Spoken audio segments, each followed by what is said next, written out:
Back when I was just took precepts, I took some up in Bloomington Normal, and I took precepts with Zwico. I took some of our Bloomington Normal Sangha to go see her. And on the way back, 3.5 hour drive. And so we started talking. So what'd you think? What'd you think? And someone said, I wish she would stop fidgeting with her robes. And I think of that every time I sit in a robe. Because you fidget, you can't get it right. But you want to get it right. You want to make it looking right. You want it to look right. And it will eventually take care of itself. So, good morning, everybody.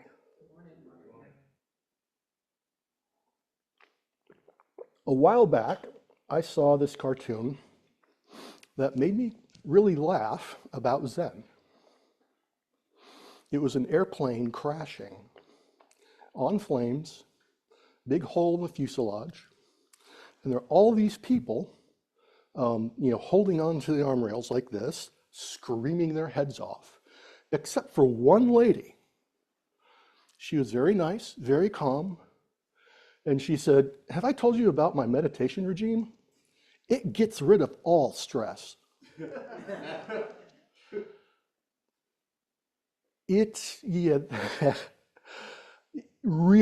really missed the mark, but it's kind of apropos for what I want to talk about. And what I want to talk about is one of the main problems I've had with my practice. And my problem with my practice is my practice. Oh, before I start, thank you, Doju swapped with me, and I really, really appreciate it. My coworkers really appreciate it. Sometimes when you work in a database administration, things go smoothly.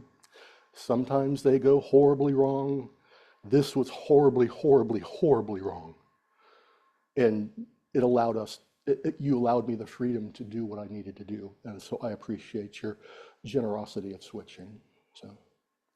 So my problem with my practice is my practice. Why? When I first started, it seemed I understood Buddhism as to let go of all preferences. I was to sit, meditate, and as I meditated, not only did I let go of my thoughts, but I would let go of my preferences as well. And it seemed problematic to let go of the desires because when I do, it feels like I'm turning into a robot. But, a robot says, I don't want to date. But a human says, let's date. And by gosh, I'm a human. And I was never really sure how to handle this. We just had a conversation, we had something similar to this problem in Dharma study last Wednesday, in which, how do you handle agency? How do you handle doing things? How do you handle a desire, even? Reading Kosho Uchiyama Roshi's book, Let Go of Desires. It's like, when I read that, I'm like, no, I know I need to. I know I need to do something because they really cause suffering. But how? That's the critical question I've had, is how? Well, I said I used to live in Bloomington Normal, Illinois. It's a great little town. You should go there, visit. Zuiko would come once a year, and she would give a very, very nice Dharma talk. And every once in a while, she said something that just would resonate with the group. And later on, after she left, we would still, we had our weekly meetings. our weekly sitting, and that thing would pop, there would be that thing that popped up again. We would be repeating it left and right, and we would be integrating it with our Zazen and with our lives because it just seemed to make sense. She had, for a while on Facebook, she had these little quotes, and I loved them because it was like taking two hands, it was like taking two hands of a prayer or of just life, religion, and putting them together. She had a wonderful, wonderful way of putting these things together to make you not really think, but to make you practice. And one day, or one year when she came, she said, pay attention to the details and let the big picture take care of itself. And it's with sitting with this that has let my practice stop from being a robot and being a human again without so many desires. Because it says, basically it's saying, stop, look where you are, focus, do the best that you can, and let it go. And hey, that's Zazen. If you don't know, everything's Zazen, right? Good, I'm done. No. Katagiri Roshi, I came across a quote by Katagiri Roshi. There is a user in Instagram, Daily Satori. He publishes quotes all the time. It is really strange to see Okamura Roshi's quotes in there. I'm waiting to see Hoko's quotes in there someday too, but it's like, oh, I know that person. Oh, I know that person. Oh, I know a student of that person. So it's kind of interesting. But there was one quote that I found that is quite apropos to pay attention to the details and let the big picture take care of itself. And that is, change is the basis of human life. So don't attach yourself to birth or death, continuation or discontinuation. Just live right in the middle of the flow of change where there is nothing to hold on to. How do you do this? Just be present and devote yourself to doing something. This is a simple practice of Zen. So, yeah, just live right in the middle of the flow of change where there is nothing to hold on to. That's what you're doing when you're paying attention.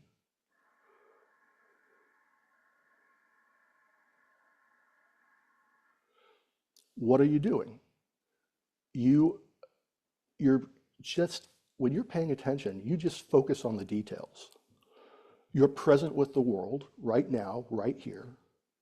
And we do what we need to do, what do I have written down here? We do what we need to do and what we can do. One of the problems with our practice, with my practice, is I always put it up against something. I create a yardstick.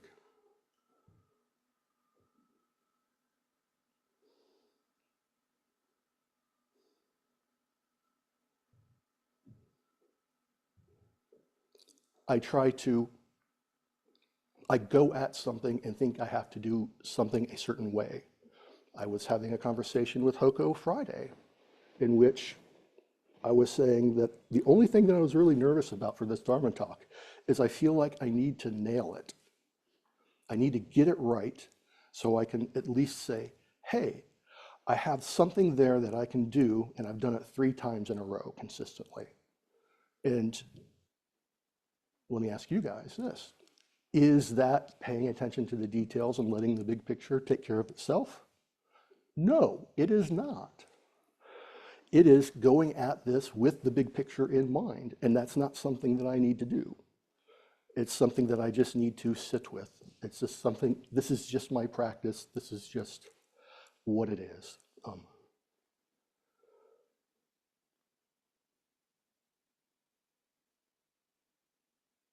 what's interesting in paying attention is that we're right here, right now. There is no past, there is no future, there is just this moment. And where there is nothing more than just this moment, there is nothing to hold on to, and the big picture is out of our grasp. We think, we as humans, we think things are in our grasp. We want them to be in our grasp. We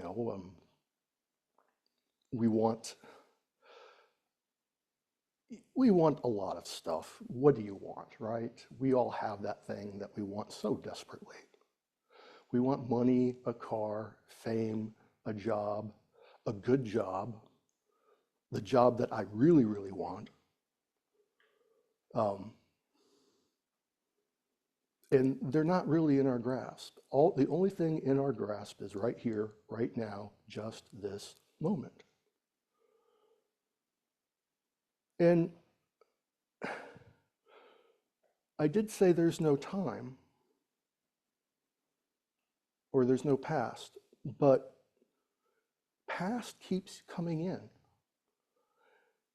And it keeps coming in with karma and shepherds us through the life that we have always led.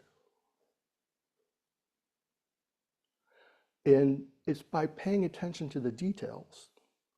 When we do this, we take our karma and modify it.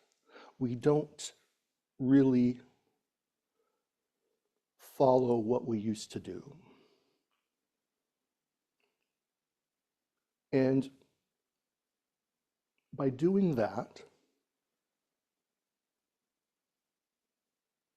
you free yourself to change it even more later on. And I'm not saying you purposely do this to change your karma. No, it's just something that happens. I've noticed within my practice a lot of changes in my life and what I do, how I act, how I interact, have all changed because of my Zazen.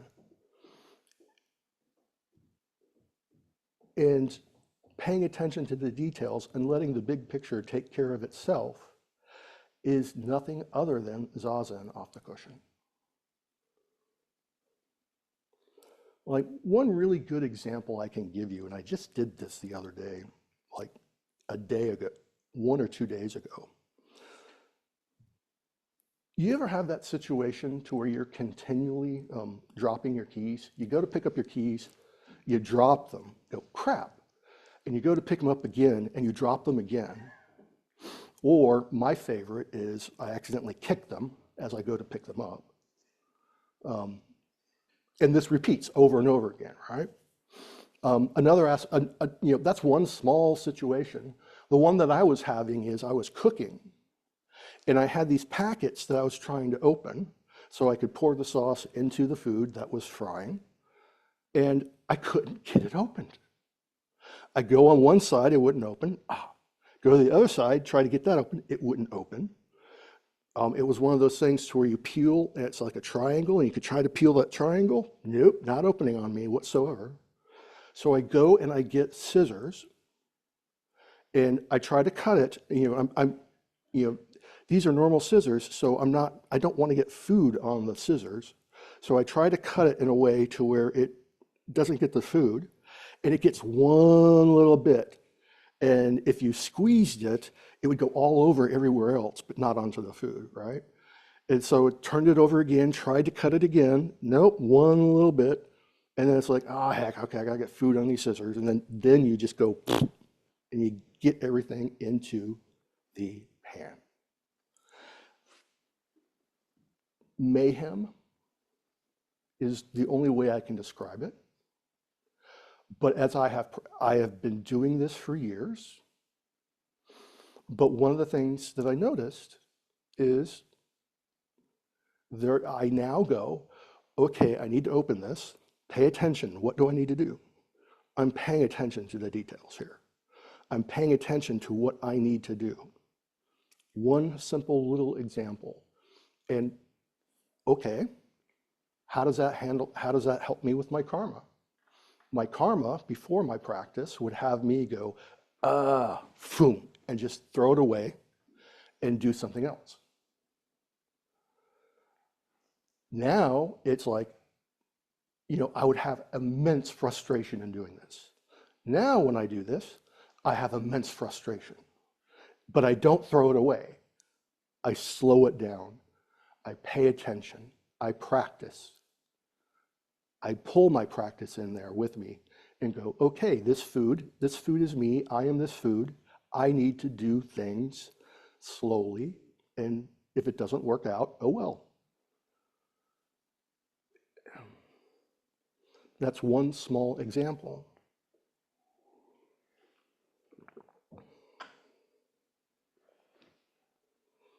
And but it's a large example. It's one that shows change. It's one that shows practice. And it's one that shows that whatever you're doing, you have your practice with you. And that's a good thing. That helps you. That helps you change. That helps. And when you change, other people will notice a change and also change, hopefully. I have other examples of this, but I need to set it up just slightly. One of the things that I have always considered Zen to be a really good description of Zen is stuck in a traffic jam and happy about it. How many people have been stuck in a traffic jam? How many people have been happy about it? Okay, so let me explain in the context of what's going on, or in the context of this talk. I was going to go visit my friend Sarah up in Plattsburgh, New York. The flight goes to DC and then Vermont, Burlington, and then you just take a car. I looked at my ticket, I go, oh, 9:47, okay.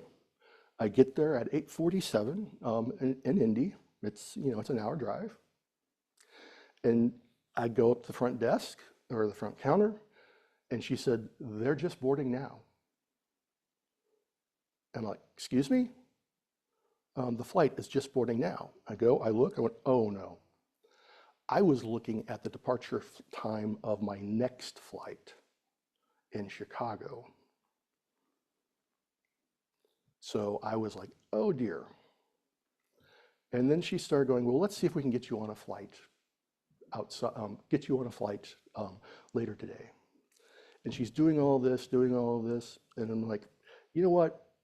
I don't want to spend all day in the airport. Can you please get me on a flight tomorrow? 5 a.m.? Sure, no problem. And for those who don't know, 5 a.m., that means you have to leave by 4 and to get up there, and then that means you have to be up by 3, and luckily I always am up by 3. So I'm like, great, perfect, I'll take the flight tomorrow. So I'm going home. It's 9 o'clock in the morning. I'm on 465. It's dead stop. I have 2 miles to go, dead stop. And then I realize something. I'm humming. I'm toe tapping. I'm having a good time.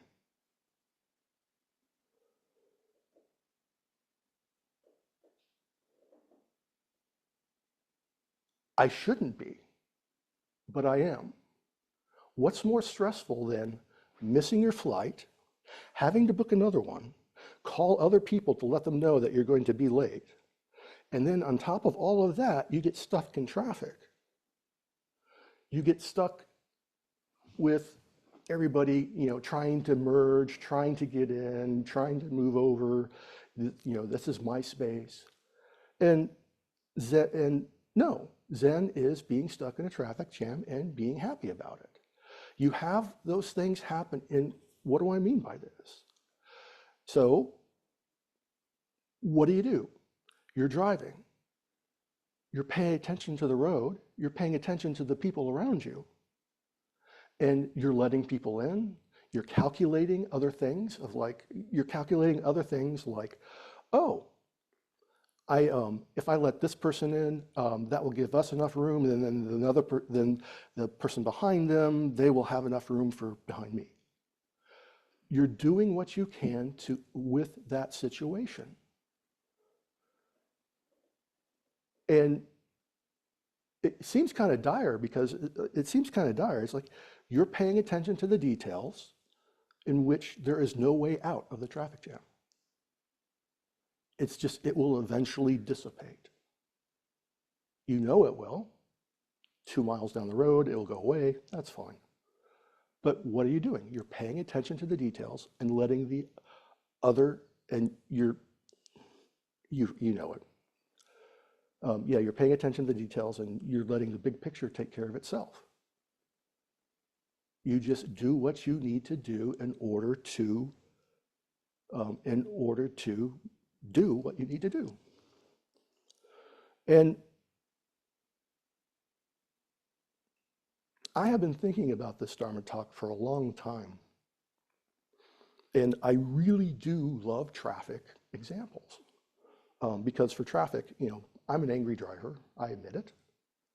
And it's traffic that allows me to see where my anger is and to see where I am and to adjust.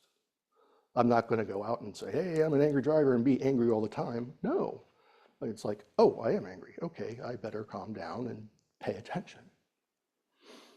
And so another example was I was coming here to Zazen early morning. It was about 5:30 in the morning. And 3rd and College Hills Mall, it gets really crowded, even at 3 a.m. And there was a car there right next to me. And we were stopped. And then our light was red. And then he'd go a little bit. And then he'd go a little bit. And then he'd go a little bit. And then he'd go a little bit. And I realized he's not paying attention to traffic. He just wants to go fast. He's paying attention. He's paying attention to the big picture. He is not paying attention to the details. Whenever I sit at the stoplights, I always pay attention to the traffic pattern.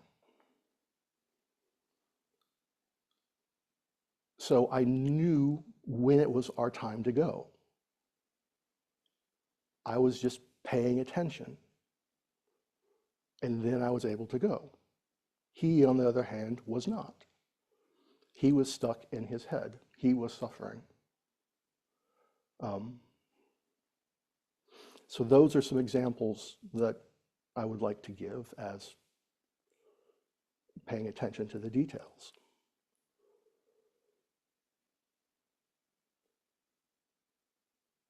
And I already mentioned karma.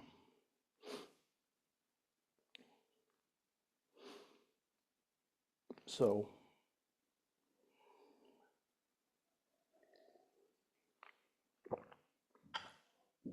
in the hallway, as you come down to the Zendo, there is a painting. And I think it's a good example of letting go of the big picture.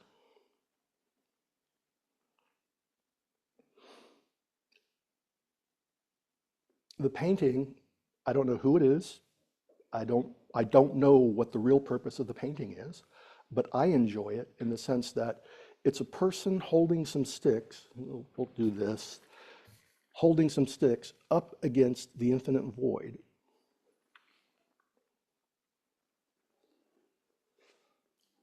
And it's I really like it because it's a really good example of form is emptiness and emptiness is form.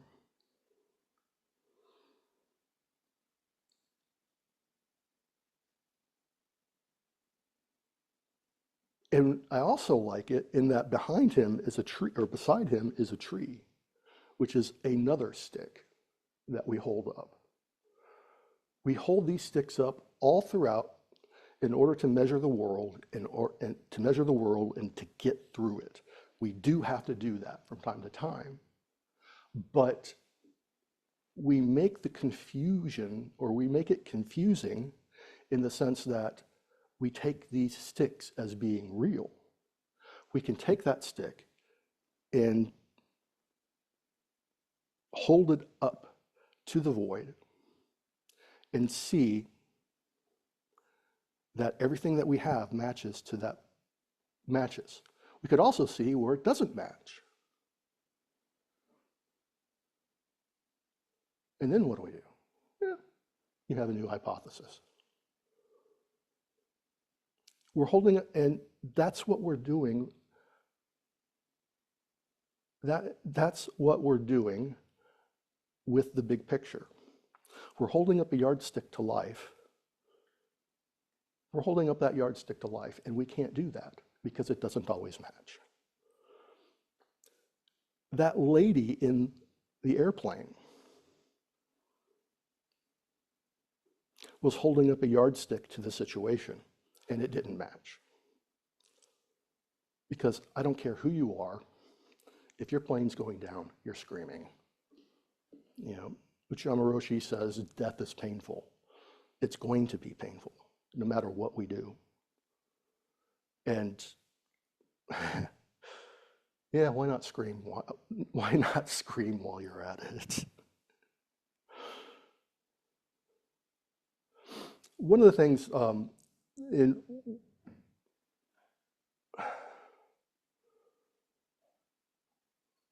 one of the things also about all of this is we continually hold up a yardstick in what we do, and we do it with our insecurities and with our mistakes. We think, oh, I did this wrong, or I didn't do this right. And one of the best things that I love about Senshin is the way of correcting here. Because I almost always, get something wrong. Did I not have my hands up when I came back? I didn't actually notice. I think I goofed it. I wasn't paying attention to the details. Your larger picture take care of itself. Yeah, and I wasn't paying attention either. I was too nervous. But I was doing everything that I could to pay attention. Or I was doing everything I could just to get through all of this so we all wouldn't suffer. But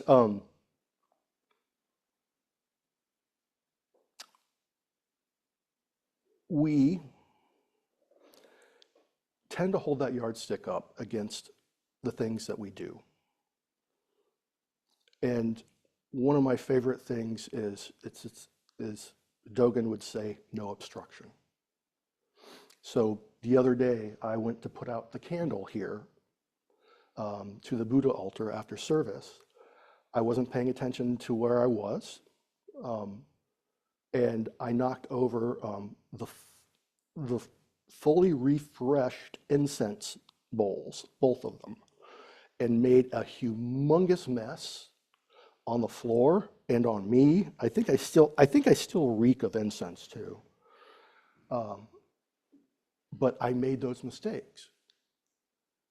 And I could beat myself up and say, oh, I don't know what I'm doing. But I'm doing the best I can. And the best thing I can see, Dogen would say, there's no obstruction. The incense is on the floor. It's there. It's on you, on the floor. Okay, now clean it up. No obstruction. I always like that. If someone ever gave me that, the Zen example of water and tipping it over, I would ask for the follow-up instruction on that, and that would be, get the towel, clean it up. And,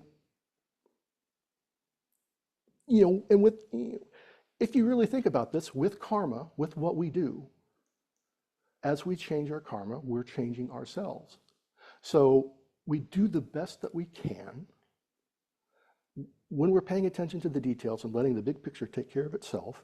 We're doing the best that we can. We're not even judging ourselves on doing it. We're paying attention to ourselves. We're paying attention to what we need to do. Oh, and do I have a skill set that I need to, practice with? Yes, I need to practice with these. You have no idea of how troubling. Look, I gave you that example of continually dropping your keys. Try putting on a robe in the dark with these sleeves.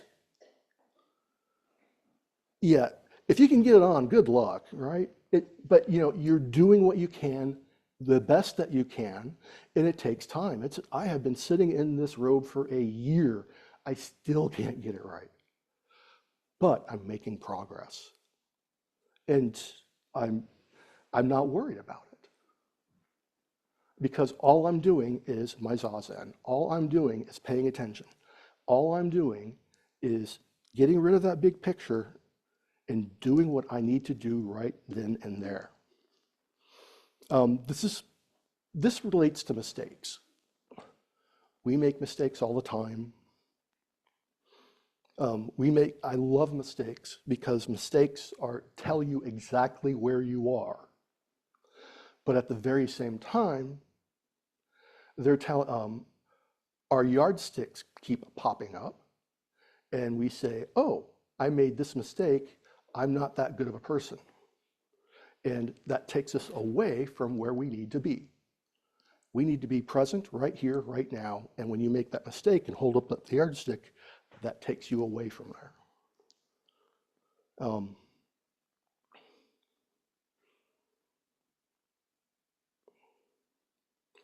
So it's with this progress, I didn't really write a conclusion. It's with this progress that we actually is what we actually do with our practice. And one of the things I have seen in other practitioners is the Sambhogakaya.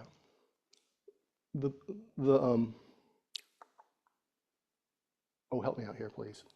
The Bodhisattva of great activity. Yeah, and the great activity, and there's also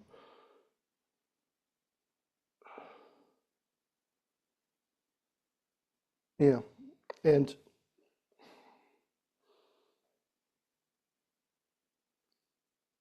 as you practice more and more, things become more enjoyable.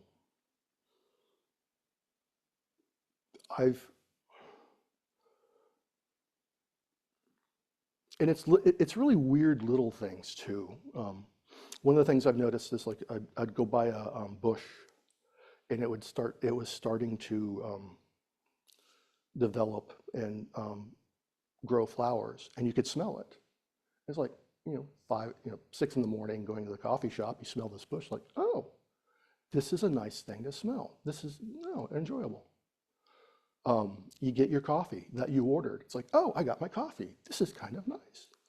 It's the joyous body. Seeing, there's a tree.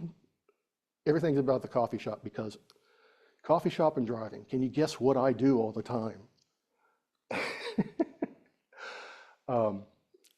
By the coffee shop, there's a tree, and it was like a wonderful example of impermanence in that the tree was slowly turning its leaves.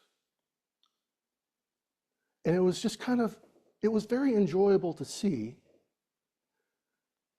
and not know which side of it would go next or if it would ever go next. There would be some that was green and then some red and then some other turned more red and more red. And then they started to eventually fall. And it's just enjoyable to see, it's joyous to see them change and to see it happening. And that's one of those things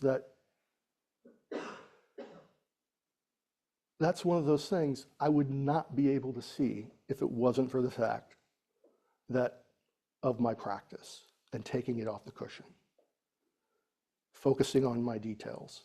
And then the rest is just joyous fun. Now, one of the things I said in my last Dharma talk was these two Dharma talks have been nothing else but about being. And this is that too.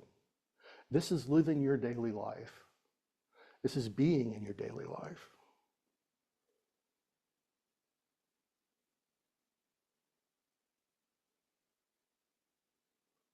And this is not something that we sit and think about. You have thoughts.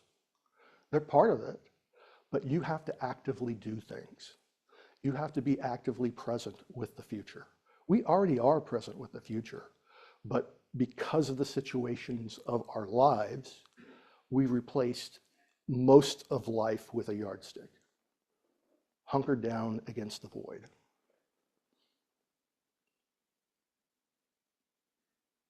And this is telling us paying attention to the details is activity. It is participation. And to quote an anonymous monk, showing up is job one. Thank you very much. And I'm happy to entertain questions. So are there questions in this room before we go to folks at home? Questions, comments, reflections, things to offer here? Yes. I have a question. A lot of times when we're here, we're having broad conversations about the nature of interconnectedness, dependent origination, emptiness. Is that attending to the big picture? Mm-hmm. And to bring that to every situation, is that bringing the big picture to the exclusion of the details, or is there some degree to which we have to kind of see both the details and the big picture at the same time? I think that question is really focusing on just the big picture and not the details. We have look what we do. Look what we do. We have, as human beings, and we want to be human beings and not robots. Well, I don't. We have to think.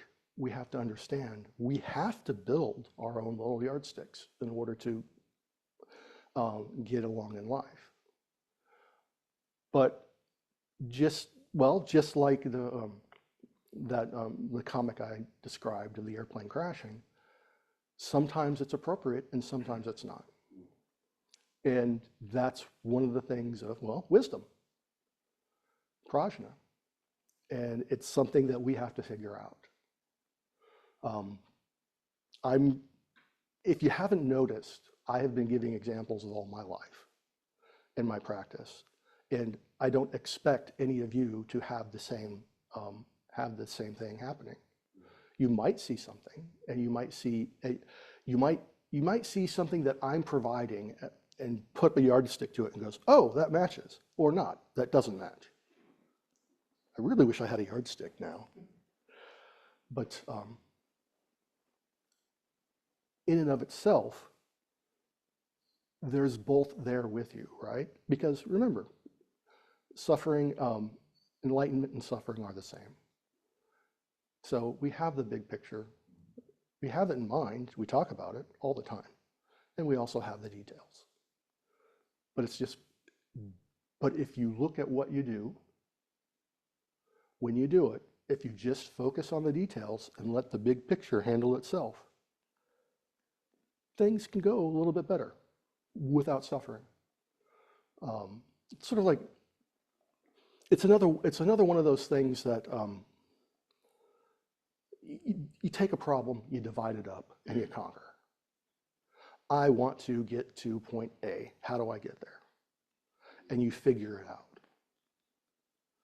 Whether that be in a job, or a personal matter or something else, right? And in doing that, you know, when you're paying attention just to the details, you go, okay, I want to get to that big picture. You pay attention to the details, it makes it go easier without suffering. And I'm also not saying, like, that big thing that you want to do, earn $100,000. No, this is practice. This is practice. This is enlightenment. This is religion. And that big picture is focusing on other people. That big picture is within the Buddhist infrastructure of metaphysics. So I think one of the points you're making is that we have a certain amount of, that we are paying attention to both form and emptiness, and both the things we're doing individually and the larger functioning. But you began by talking about agency, right? And it's this moment and this place in which we can take action. So as Toto-san frequently says, past is already gone, future's not yet arrived. What we have is here and now. So if we fully, completely, sincerely, wholeheartedly practice in this moment here and now, what we're putting into the larger functioning is healthy, wholesome, skillful, right? So I think what you're urging us to do is to pay attention to what we're putting into that network of interconnection and to make sure that that's wholesome, healthy, skillful, because that piece we have some control over, or we can make some choices about. Whereas when we look at Jiju Yuzamai, there's a lot of that, right? We can't control, we can't direct. So what we're putting into that, making sure that that is as healthy as it can be, makes some sense. So it's not that we're ignoring interconnectedness, but what's the small thing that we can actually do? It's to not get angry in a traffic jam. Yeah, I mean, I really love the example of a traffic jam as Zen. I really, really do, because it is that angry thing that you want to get at. The person that goes by beside you on the side of the road really, really, really fast, and you're kind of hoping, oh boy, I hope he gets in an accident. And no, you want everybody to be, as the bodhisattva that we are, you want everybody to merge happily. And you want to do everything that you can to get that to happen. Well, I really look forward to deepening my Zen practice and driving back into Bloomington on the Sunday after Thanksgiving. Oh, here you go. Thanksgiving was the day I discovered my practice was actually working. Because the day before Thanksgiving, I drove to Michigan, Bay City, and I had to go through 4 major towns, or 4 major cities. And I swear, everywhere I walked, every city I hit, it added an extra hour. And I'm like, okay, this is where I'm at. And that's all I was doing. It's like, pay attention to your driving. Okay.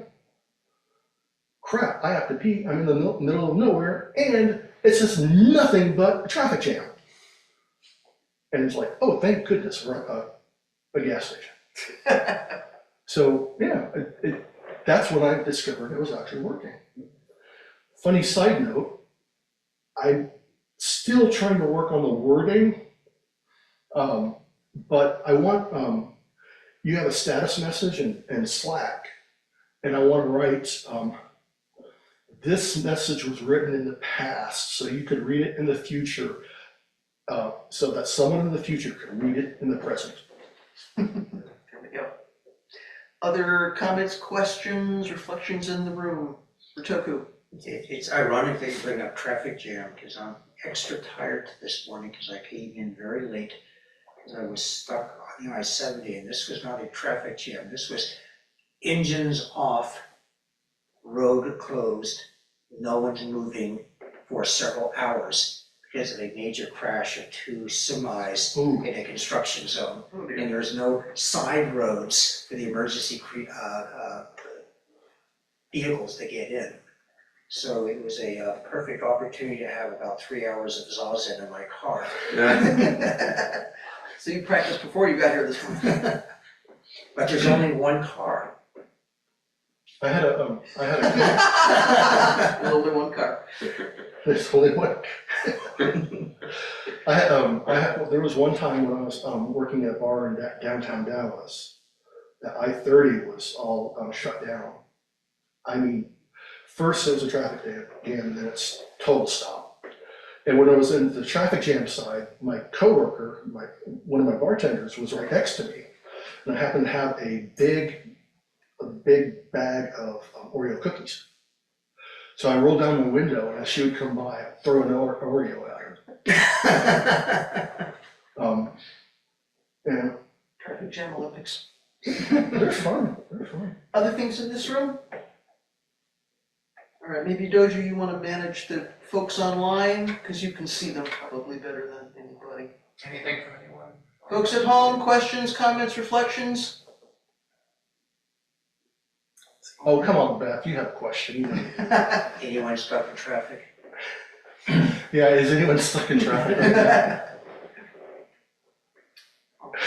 What's a Canadian traffic jam look like, Tease? Everyone being all nice and courteous to each other? Unless hockey is involved, then all bets are off. Okay, I mean, if you live in Los Angeles, you don't have any point of contrast. It's always a traffic jam. that's true. All right, so we'll move into our closing chant, and then we'll talk about the world peace ceremony.